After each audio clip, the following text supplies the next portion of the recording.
बिस्मिल्लाहिर्रहमानिर्रहीम। अस्सलाम वालेकुम नाज़रीन, आप यूट्यूब चैनल देख रहे हैं। मैं इमरान खान हूँ। इस वीलॉग के आगाज़ में सबसे पहले दो बड़े ऐलानात हुए हैं, जिनमें एक ऐलान मुराद सईद साहब ने किया है।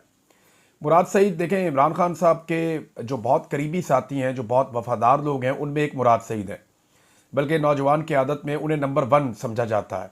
और इमरान खान के बाद जो शख्स इमरान खान के नज़रिए पे सबसे ज़्यादा डट कर मजबूती के साथ खड़ा हुआ, वो मुराद सईद है। मुराद सईद ने इमरान खान की सियासत के लिए और इमरान खान साहब के नज़रिए के लिए अपना सब कुछ कुर्बान किया है। यानी इमरान खान साहब के साथ इन्होंने इमरान खान की वजह से सियासत शुरू की। बहुत सारे नौजवान हैं जो मुराद सईद के साथ सियासत का हिस्सा बने और वो सारे मुराद सईद को फॉलो करते हैं। मुराद सईद ने कई मरतबा अपनी जान पर खेल कर इमरान खान साहब के लिए हिफाजत का बंदोबस्त किया। वो अपने साथियों के साथ बहुत विजिलेंट रहे। बहुत सारे लोग मुराद सईद को जानते हैं, मैं उनकी ज़्यादा तारीफ करना ज़रूरी नहीं है, क्योंकि सभी जानते हैं कि मुराद सईद क्या है। अब इस मौके पर जब एक मायूसी फैल रही थी, इस मौके पर जब कारकुनों को एतमाद नहीं है लीडरशिप के ऊपर, इस मौके पर मुराद सईद ने एक बड़ा ऐलान किया है। और उनके ऐलान से बज़ाहिर ये लगता है कि अब मुराद सईद ने जिम्मेदारी अपने कंधों पर उठाने का फैसला किया है, क्योंकि एक मायूसी है। कई दिनों से नौजवान लगातार रब्ता कर रहे हैं, मुख्तलिफ प्लेटफॉर्म्स के ऊपर, मुख्तलिफ जगहों के ऊपर उनकी बातचीत हो रही है। कुछ अरकान असम्बली हैं, वो भी मायूसी का इजहार कर रहे हैं और वो बता रहे हैं कि हम डायरेक्शन लेस है। इस वक्त हमारी लीडरशिप पर हमें भरोसा नहीं रहा, क्योंकि वो हमें बार बार अकेला छोड़ देते हैं। और इमरान खान को जेल से निकालना बहुत ज़रूरी है और उसके लिए कोई लायाअमल हमारे पास नहीं है। इमरान खान एक तहरीक चलाने की बात करते हैं और हमारी लीडरशिप हमें तहरीक चलाने के हवाले से कोई लायाअमल नहीं दे रही, कोई डायरेक्शन नहीं है, कुछ हमें नहीं बताया जा रहा। यानी अगर ईद के बाद तहरीक चलानी थी तो रमज़ानुल मुबारक एक ऐसा महीना था जिसमें तैयारी की जाती। जिन्होंने तहरीक चलानी होती है वो फौरी तौर पे अनाउंस करते हैं, लोगों को निकलते हैं और बाहर आ जाते हैं, जैसा कि अख्तर मेंगल साहब ने किया, जैसा कि बलूचिस्तान में मुख्तलिफ ग्रुप्स कर रहे हैं। लेकिन यहाँ क़यादत जो है वो ज़हनी तौर पे भी तैयार नहीं है और अमली तौर पे भी कुछ नहीं कर रही। तो नौजवानों का ये गिला और शिकवा था। ऐसे में मुराद सईद साहब का जो स्टेटमेंट है वो मैं आपके सामने रखता हूँ, आपको अंदाज़ा हो जाएगा कि कैसे उन्होंने अब जिम्मेदारी अपने कंधों पर ली है। बानी और चेयरमैन पाकिस्तान तहरीक इंसाफ इमरान खान ने ईद के मौके पर तहरीक के अगले मरहले का ऐलान किया था। और पख्तूनख्वा के वो नौजवान जो 1 साल बनी गाला और जमान पार्क कैंप्स में रहे और हर अहम एक्टिविटी के मौका पर तमाम तर जबर और फस्तायत का मुकाबला करते हुए काफिलों के लिए रास्ते क्लियर करते रहे। इंशाअल्लाह 6 अप्रैल को उन जानिसाराने इमरान खान कन्वेंशन का इनेकाद होगा। 11 अप्रैल को स्वात अपने हल्के के ग्रैंड जिरगे से 2 नकाती एजेंडे, इमरान खान, बुशरा बीबी समेत क़यादत और कारकुनान की रिहाई और अमन की बहाली पर तफसीली बात करूंगा। तहरीक इंसाफ के हर एहतजाज में शामिल नौजवान और काफिले लाने वालों को भी तैयारी का कह दिया है। जैसे ही जामे प्लान सामने आएगा आपको अमल दरामद होता हुआ दिखाई देगा। कराची और सिंध के नौजवानों को पार्टी से मुशावरत के बाद 1 हफ्ते में प्लान देने की हिदायत की थी। कल उनका तफसीली लायाअमल भी मौसूल हो जाएगा। अब ये कराची का बता रहे हैं कि वहाँ के नौजवान क्या करने जा रहे हैं। बलूचिस्तान के तमाम साथी पुरअमन एहतजाज करने वाले बलोच अवाम के साथ खड़े हैं और उनको एहतजाजी मार्च का इस्तकबाल करने की हदायत जारी हो चुकी है। PTI क़यादत भी बलूचिस्तान मार्च में शरीक हुई। इमरान खान के नज़रिए और हदायत के मुताबिक क़यादत और कारकुन इंशाअल्लाह हर मजलूम के साथ खड़े रहेंगे। पंजाब जिस तरह 23 मार्च को निकला था, इससे वादे है कि पंजाब के कारकुनान तैयार हैं और ख़वातीन जिस तरह मुतहर्रिक होकर उनको लीड कर रही हैं, उनका यह किरदार मिसाली और काबिल तारीफ़ है। नॉर्थ पंजाब के नौजवानों को फ्लैश प्रोटेस्ट का सिलसिला जारी रखते हुए तहरीक के अगले मरहले की तैयारी पर फोकस रखने का कहा गया है। नॉर्थ पंजाब के नौजवानों के साथ तफसीली लायाअमल तयशुदा प्रोग्राम के मुताबिक जुम्मे को शेयर नहीं हो सका, इंशाअल्लाह जल्द उस पर भी पेशरफ्त होगी। अमन तहरीक के लिए भी इंशाअल्लाह अगले हफ्ते खैबर पख्तूनख्वा के तमाम कबीलों का जरगा बुलाया जाएगा। मैंने अमन तहरीक के तमाम साथियों की मुशावरत से तहरीक के आगाज़ से कबल जरगा इसलिए बुलाया कि मैं 2 दफ़ा कॉल दे चुका हूँ और हज़ारों लोग भी निकले। लेकिन तहरीक की कामयाबी के लिए ज़रूरी है कि बार बार कॉल का इंतज़ार करने के बजाय ग्राउंड पर मौजूद तमाम कबीले जिम्मेदारी लेते हुए लीड करें। इसलिए फ़ैसला यही हुआ है कि जिरगे में ही पूरा लायाअमल वाज़े करके उसी दिन से तहरीक का आगाज़ होगा इंशाअल्लाह। तो जनाब मुराद सईद साहब उस वक्त मैदान में आए जब एक मायूसी है पाकिस्तान तहरीक इंसाफ में क़यादत और क़यादत के फ़ैसलों को लेकर, और वो मायूसी क्यों है ये मैं आपको आगे चल के बताता हूँ। लेकिन अलीमा खान साहिबा ने भी एक अनाउंसमेंट किया है, एक ऐलान अलीमा खान साहिबा का भी है। वो ये कह रही हैं कि इन्होंने किसी भी सियासी शख्सियत को इमरान खान साहब से अडयाला जेल में आज भी मिलने नहीं दिया। हमारी इमरान खान साहब से जो आखिरी मुलाकात हुई थी वो 20 मार्च 2025 को हुई थी। हमारी जो अगली मुलाकात है इमरान खान साहब के साथ जो स्केड्यूल्ड है, आज देखें आप जब वीलॉग सुन रहे हैं तो ये 4 तारीख है, तो वो ये कह रही हैं कि 8 अप्रैल को हमारी मुलाकात इमरान खान साहब के साथ तय है और ये 3 हफ्ते के बाद हमारे भाई के साथ मुलाकात होगी। हमारी फैमिली इंशाल्लाह अडयाला जेल 2 बजे पहुंचेगी और हमारा यही टाइम है जो हमें दिया गया है। अगर हमें इजाज़त ना दी गई इमरान खान साहब से मिलने की तो हमने ये प्लान किया है कि हम वहाँ पे धरना देकर बैठ जाएंगे अडयाला जेल के बाहर जब तक कि हमें इजाज़त नहीं दी जाएगी कि हम अपने भाई से मिलें। देखिए हलीमा खान साहबा ने अब धरने का ऐलान किया, इस पर पाकिस्तान तहरीक इंसाफ को उनको सपोर्ट करना चाहिए और करना पड़ेगा। इमरान खान साहब की फैमिली इस वजह से धरना करने जा रही है कि इमरान खान साहब से फैमिली की मुलाकात नहीं करवाई जा रही और अगर ये पार्टी अपने लीडरशिप के लिए इंसाफ नहीं ले सकती, लीडर की फैमिली के लिए नहीं ले सकती, तो फिर तो ये बड़े मसाइल पैदा हो जाएंगे। पार्लियामेंट की सबसे बड़ी जमात है, सेनेट में इनकी बड़ी अक्सरियत है, कौमी असम्बली में सबसे ज़्यादा मेंबर्स इनके पास हैं, एक सूबे में इनकी हुकूमत है और पूरे पाकिस्तान में अगर फॉर्म 45 के मुताबिक देखा जाए तो 2/3 से ज़्यादा इन्होंने अक्सरियत ली हुई है। 70% आवाम इनके साथ खड़ी है या शायद इससे भी ज़्यादा। तो अगर ये भी इंसाफ नहीं ले सकते अपनी लीडरशिप और अपने लीडर और उनकी फैमिली के लिए, तो फिर तो ये बहुत ही बड़ी माड़ी गल हो जाएगी, पंजाबी में कहते हैं। अच्छा, अब ये 2 ऐलानात हुए हैं। अब मैं आपको बताता हूं कि एक्चुअली अंदर गेम क्या चल रहा है। अमेरिका से जो मेहमान आने वाले हैं ना, उन मेहमानों के लिए असल तैयारी की जा रही है। ये जो मुज़ाकरात की पूरी कहानी सुनाई गई है आपको, चीज़ें बहुत सारी आपके सामने रखी गई, ये सारी कहानी इसलिए है कि अमेरिका से मेहमान आ रहे हैं और उन मेहमानों के इस्तकबाल की ये तैयारी है। मुज़ाकरात का माहौल बनाया जा रहा है, इमरान खान साहब को कायल करने की कोशिश की जा रही है। कोशिश है कि इमरान खान साहब बात मान जाएं और इसी कोशिश में इमरान खान साहब की कुछ ऐसे लोगों से मुलाकातें करवाई गई जो एस्टेब्लिशमेंट और इमरान खान दोनों के करीब है। यानी बैरिस्टर सैफ हो गए, वो एस्टेब्लिशमेंट के ही एक करीबी आदमी है। जैसा कि मैंने आपको बताया कि जैसे शहबाज शरीफ के साथ मोहसिन नकवी है, ऐसे ही अली अमीन के साथ बैरिस्टर सैफ है। दोनों बंदों को जो है वो आप समझ लें, वो शहबाज शरीफ से तगड़ा है, ये अली अमीन से तगड़ा है। और इसी तरह आदम स्वाति को भेजा गया कि आप जनाब जाके मनाएं इमरान खान साहब को, आपकी वो बात मानते हैं। तो उन्होंने भी जाकर कहा कि जी एस्टेब्लिशमेंट के साथ आप मुज़ाकरात के लिए मुझे आप चुन लें, आप मुझे मौका दें, मैं जाके करता हूं। लेकिन वो इमरान खान साहब ने बात नहीं मानी। अब गंडापुर साहब को भेजा गया, को 2.5 घंटे इनकी भी मुलाकात करवाई गई। हालांकि इमरान खान साहब को आधे घंटे से ज़्यादा मिलने नहीं दिया जाता, लेकिन 2.5 घंटे मुलाकात करवाई गई। तो इमरान खान साहब को कोशिश की जा रही कि उनके मौक़िफ़ में लचक आ जाए। अगर इमरान खान साहब ने बात ना मानी तो फिर उनकी मुलाकात आने वाले मेहमानों के साथ मुश्किल हो जाएगी। हो सकता है हो जाए, ज़्यादा प्रेशर पड़े तो, लेकिन मुश्किल हो जाएगा कि इमरान खान साहब की आने वाले मेहमानों के साथ मुलाकात करवाई जाए। अब कौन कौन अमेरिका से आने वाले जो मेहमान हैं या जो कांग्रेसमैन आ रहे हैं उनके साथ कौन कौन मुलाकात करेगा? इंटरेस्टिंग बात यह है कि पाकिस्तान तहरीक इंसाफ ने इसकी लिस्टें नहीं बनाई। इसकी जो फहरिस्त है वो आपकी इंटेलिजेंस एजेंसियां बना रही हैं। मैं आपको फिर बता रहा हूं कि पाकिस्तान की एस्टेब्लिशमेंट ये तय कर रही है कि पाकिस्तान तहरीक इंसाफ से जब मिलना चाहेंगे अमेरिकन, तो किस किस को हमने अमेरिकन के साथ मिलवाना है और उनको पहले हमने क्या ब्रीफिंग देनी है। वो ये चाहेंगे कि ऐसे लोग मिले अमेरिकन को जो बस सतही नौयत की बात करें, सियासी नौयत की बात करें, इन डेप्थ चीज़ों के अंदर ना जाएं, इंसानी हकूक़ की खिलाफवर्जियों की बात ना करें, तफसीलात उस लेवल पे जाके ना बताएं अमेरिकन को कि पाकिस्तान के लिए प्रॉब्लम क्रिएट हो जाए या पाकिस्तान की मौजूदा जो रिजीम है, मिलिट्री बैक्ड गवर्नमेंट जो है, इसके लिए प्रॉब्लम ना हो जाए। तो अब इसमें जो है वो कुछ सहाफ़ियों को भी मिलवाया जाएगा, वो भी चुने जा रहे हैं कि जनाब किसको मिलाना है किसको नहीं मिलाना। लेकिन वो जो आ रहे हैं ना वो बड़े सियाणे हैं और उनको पता है कि क्या करना है। देखिए अमेरिका में भी एक लड़ाई चल रही है और ये लड़ाई रिपोर्ट हुई है। मैं इस खबर पे भी वापस आऊंगा, किसको मिलवाना चाहिए और क्यों मिलवाना चाहिए और किसको मिलना चाहिए, ये लिस्ट कैसे बननी चाहिए, इस पे वापस आ जाते हैं। लेकिन अमेरिका से एक खबर आई है और ये खबर बड़ी इंटरेस्टिंग है। ये ड्रॉप साइट न्यूज़ के ऊपर खबर छपी, रेहान ग्रिम और मुर्तज़ा हुसैन ने यह खबर छापी। खबर तो बड़ी तफसीली और लंबी है, मैं इसकी समरी आपको बता देता हूँ।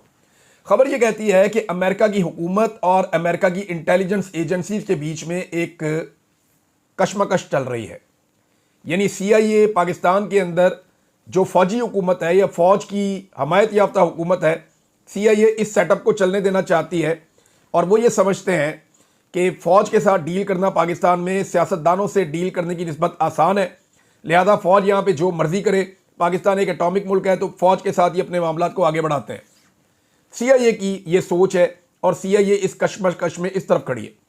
दूसरी तरफ जो डोनाल्ड ट्रंप की एडमिनिस्ट्रेशन है वो किसी और तरह इस सारे मामले को देख रहे हैं। स्टेट डिपार्टमेंट देख रहा है कि पाकिस्तान के अंदर हालात बहुत खराब है, इंसानी हकूक की पामालियां हो गई हैं, पूरा का पूरा इलेक्शन चोरी हो गया है, फिर ट्रंप के इमरान खान साहब के साथ एक ताल्लुक भी है। इन सारी चीज़ों को लेकर वो एक डिफरेंट चीज़ देख रहे हैं कि जब सियासतदान आते हैं तो उनके पास ज़्यादा इख्तियार होता है, ज़्यादा मार्जिन होता है फैसले लेने का। एस्टेब्लिशमेंट उतने फैसले ले नहीं पाती। उन्हें यह लगता है कि सियासतदानों ने हमेशा भारत के साथ ताल्लुकात भी बेहतर किए हैं, जबकि फौजी हुकूमतों ने ये ताल्लुकात बेहतर नहीं ख़राब किए हैं। और उन्हें यह भी लगता है कि इंडिया के ऊपर जब पाकिस्तान का प्रेशर कम हो जाएगा तो इससे इंडिया को चाइना के खिलाफ ज़्यादा इस्तेमाल किया जा सकेगा। बड़ा तफसीलात थी उसके अंदर, लेकिन उन्होंने जो लुब्बे लुबाब है समरी है वो ये है कि अमेरिका में भी एक कशमकश चल रही है कि पाकिस्तान में अमेरिका क्या फैसला करे कि जो फौजी हमायत याफ्ता हुकूमत है उसको सपोर्ट किया जाए या पाकिस्तान में जमहूरियत को सपोर्ट किया जाए।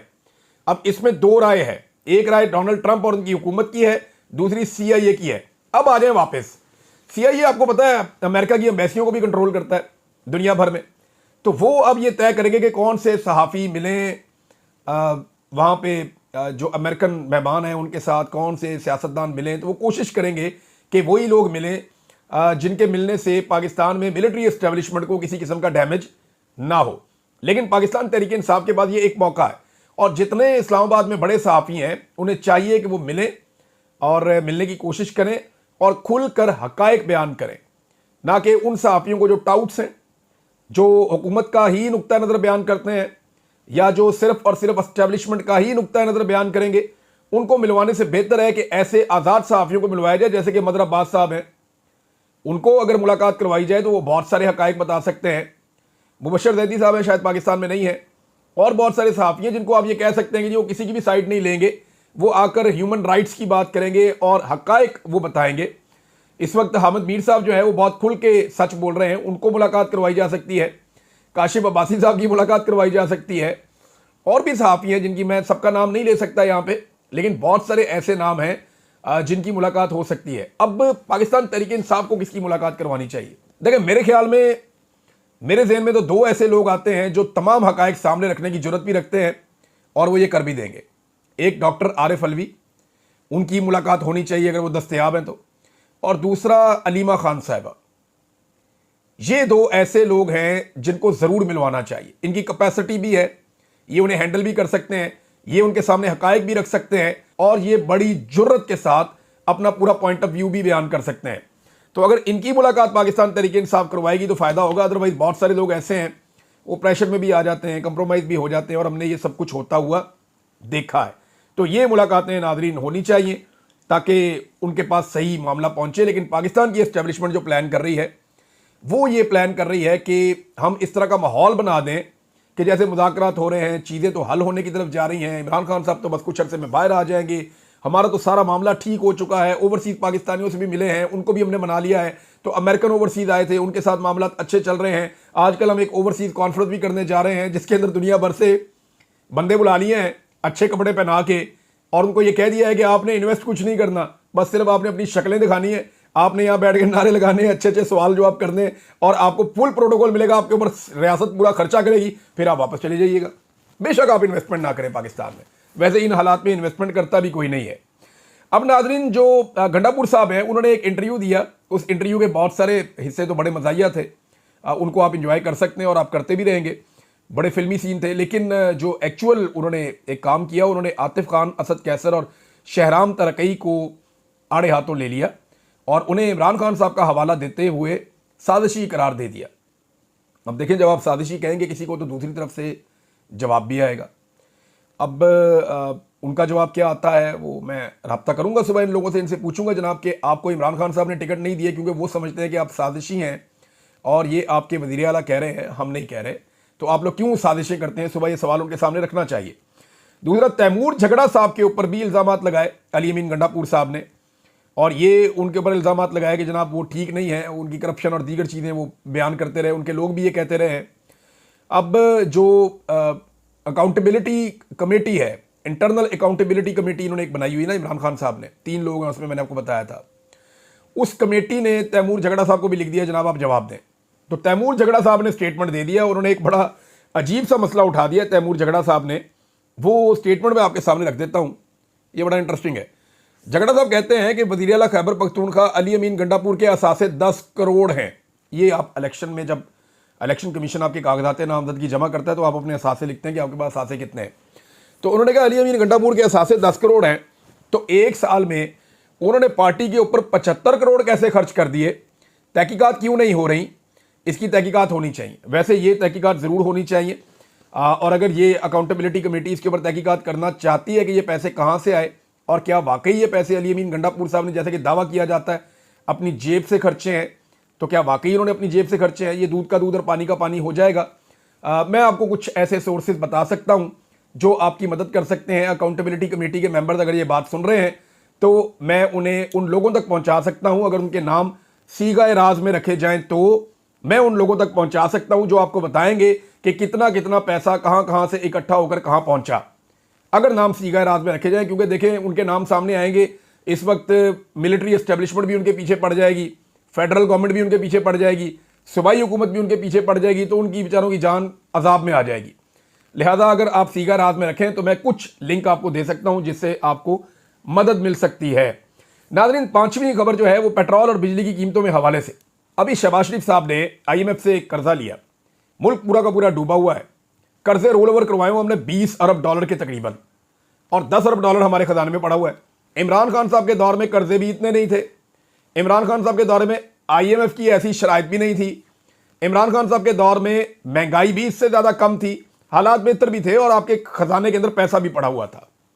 उस वक्त इमरान खान साहब ने छोटा सा रिलीफ दिया था ना, तो पाकिस्तान में मीडिया के दानिश्वर और बहुत सारी ये सियासी जमातें, इन्होंने मातम शुरू कर दिया था कि इमरान खान ने रिलीफ दे दिया, बहुत बड़ा अजाब मुसल्लत कर दिया, क्यों पेट्रोल सस्ता किया, क्यों बिजली का यूनिट सस्ता किया, ये आम आदमी को रिलीफ नहीं है, ये पाकिस्तान की माशी बहुत है, ये बातें की गई थी।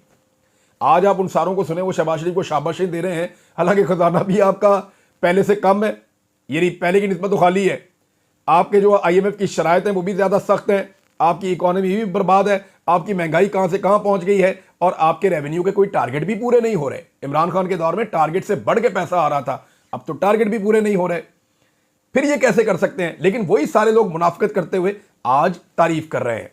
एक दौर था वो वाला पीका जो है वो हराम था, जो इमरान खान साहब के दौर में कानून लाने की बात हुई। आज वाला जो पीका है इसके ऊपर फजाइल सुनाए जा रहे हैं कि ये हलाल पीका है, ये बिल्कुल ठीक काम कर रहा है। तो मैं हैरान हो जाता हूं कि पाकिस्तान का मीडिया करता क्या है। यानी ऐसी मुनाफिकत आप लोग कैसे कर सकते हैं? सियासतदान भी यही करते हैं, मीडिया भी यही करता है। बड़ी बदकिस्मती है पाकिस्तान की। अब नाज़रीन, इसमें जो पेट्रोल और बिजली की कीमतों पे एक मौक़िफ़ पाकिस्तान तहरीक इंसाफ का है। वो कह रहे जी 2024 में भी मौजूदा हीरो ने बिजली और पेट्रोल समेत सब कुछ महंगा कर दिया था। पेट्रोल 150 रुपये फी लीटर से बढ़ाकर 300 रुपये तक लेकर गए, फिर 30 रुपये सस्ता कर दिया। अब 30 रुपये सस्ता करने के बावजूद हकीकत में वो 110 रुपये महंगा ही हुआ है, जबकि आलमी मार्केट में पेट्रोल की कीमत इस वक्त 40% से ज़ायद कम हो चुकी है, यानी आधी के करीब कीमत हो गई है आलमी मंडी में। अच्छा, अप्रैल 2022 में खाम तेल की कीमत $117 फी बैरल थी। अब आलमी मार्केट में खाम तेल की कीमत 3 साल की कम तरीन सतह पर यानी $68.85 फी बैरल पे है। यही काम बिजली की कीमतों के साथ किया गया, यानी वहाँ पे भी यही किया गया। पहले बिजली की कीमत को 16-17 रुपये से उठा के ले गए 50 से 70 रुपये के बीच में, अब नीचे लेकर आ गए। लेकिन नीचे कितना लेकर आए? 6 रुपये 7 रुपये। भाई, आप जब टीका लगाते हैं तो लगाते हैं 35-40 रुपये का, और जब आप कम करते हैं तो आप 6-7 रुपये करके आप पूरे अखबारात में इश्तिहारात लगा देते हैं। यानी अब अरबों रुपए के, करोड़ों रुपए के इश्तिहारात भी दिए जाएंगे मीडिया को कि जनाब हमने आवाम के ऊपर एहसान अजीम कर दिया, ये इश्तिहार छापो, अब हमारी शक्लें लगा के, हमारे मुंह लगाओ इश्तिहारों के ऊपर, टीवियों के ऊपर, हर जगह के ऊपर जो है वो अखबारात में हमारी शक्लें जिनसे लोग चिढ़ते हैं वो पूरी दुनिया को दिखाओ। चले, मर्जी है इनकी, लेकिन अवाम इनकी दुर्गत बनाएगी जब ये अवाम के बीच में जाएंगे, क्योंकि इन्होंने जो वादे किए सारे वादे इन्होंने जो है वो एक भी वफा नहीं किया, सारे वादे इन्होंने तोड़े हैं। अब नाज़रीन, कमज़ोर तरीन पासपोर्टों की फहरिस्त आई है 199 ममालिक की। पाकिस्तान माशाल्लाह से 195 नंबर पे पहुंच गया है, और सिर्फ इराक, यमन, अफगानिस्तान और एरिट्रिया ये वो मुल्क हैं जिनके पासपोर्ट पाकिस्तान से बदतरीन है। Sri Lanka, Nepal, Bhutan, Bharat, Bosnia, Burma, Korea, Kenya, Nigeria, Ethiopia, शाम, मिस्र, ईरान और पूरा central Asia, Vietnam, Somalia, Libya, इन सब के पासपोर्ट हमसे बेहतर है। ये वो मुल्क हैं, फ़लस्तीन का पासपोर्ट भी हमसे बेहतर है। ये वो मालिक हैं जिनकी मिसालें हमें आर्मी चीफ देते हैं, जिनकी मिसालें हमें उलमा इकराम देते हैं कि खुदा ना खास्ता हम वो बन जाएंगे देखें हम उनसे भी बुरी हालत में पहुंच गए, हमारा पासपोर्ट कहां पहुंच गया है। ये नोमैड कैपिटलिस्ट की 2025 की फहरिस्त है और इन्होंने ये तफसीलात जारी की हैं। 5 बड़े ज़बरदस्त इनके क्राइटेरिया हैं जिनकी बुनियाद के ऊपर ये तय करते हैं। बहरहाल पाकिस्तान जो है वो दुनिया में टॉप 5 बदतरीन पासपोर्ट की फहरिस्त के अंदर आ गया है। नाज़रीन, ईद का सीज़न भी ताजरों का मायूस कुन रहा है। एक खबर मैं अभी पढ़ रहा था, उसके मुताबिक गुज़िश्ता साल की निस्बत 25 से 30% तक कम खरीदारी हुई है। लोगों के पास पैसे ही नहीं है खरीदने के लिए नए कपड़े, नए जूते, नया सामान, ईद के ऊपर चीज़ें, तो ख़रीदारी कम हुई है और उसकी वजह से ताजरों को वो फ़ायदा नहीं हुआ। तो मायूस कुन ईद का सीज़न गुजरा है ताजरों का। नाज़रीन, महमूद खान अचकज़ई साहब ने एक बड़ा ज़बरदस्त ऐलान किया है और बड़ी ज़बरदस्त बात की है उन्होंने, और इनका बड़ा कामयाब शो हुआ बलूचिस्तान में, पशीन में बड़ा तगड़ा जलसा हुआ है। पाकिस्तान तहरीक इंसाफ ने बड़ी तादाद में वहाँ शिरकत की है। तहरीक इंसाफ बलूचिस्तान में बहुत एक्टिव है और अब ये दिखाई दे रहा है कि ये अगर अगले बलूचिस्तान के इलेक्शन में एस्टेब्लिशमेंट ने पहले की तरह अपना गंदा खेल ना खेला तो पूरे बलूचिस्तान से तहरीक इंसाफ और उनका इत्तेहाद जो है वो क्लीन स्वीप कर जाएगा और पूरे बलूचिस्तान में वो इलेक्शन जीत कर एक अवामी हुकूमत बना देंगे। और अगर आप ये होने देना तो बलूचिस्तान में दहशतगर्दी भी आहिस्ता आहिस्ता ख़त्म हो जाएगी। अब अचकज़ई साहब कहते हैं कि एस्टेब्लिशमेंट से बातचीत होनी चाहिए, मगर बातचीत इस मौजू पर होनी चाहिए कि वो बैरकों में वापस कब और कैसे जाएंगे। देखिए, यही सलूशन है पाकिस्तान का कि सब अपना अपना काम करें। जिसका जो काम है, किसान अपना काम करे, ताजिर अपना काम करे, मिलें चलाने वाले लोग अपना काम करें, कारखाने चलाने वाले लोग अपना काम करें, इंजीनियर्स अपना काम करें, सड़कें बनाने वाले अपना काम करें, बैंक चलाने वाले अपना काम करें, रियल स्टेट वाले अपना काम करें, सहाफ़ी अपना काम करें, वकील अपना काम करें, अदालतें अपना काम करें, पार्लियामेंट अपना काम करे, ब्यूरोक्रेट अपना काम करें, पुलिस अपना काम करे और फौज सिर्फ अपने काम से काम रखे। आप यकीन करें, अगर इन कामों के अंदर मुदाखलत बंद हो जाए तो पाकिस्तान के जो 70 साल से मसाइल हैं वो मसाइल बतदरीज कम होना शुरू हो जाएंगे। अब तक इतना ही। अपना ख्याल रखिएगा, अपने इस चैनल का भी। अल्लाह हाफ़िज़।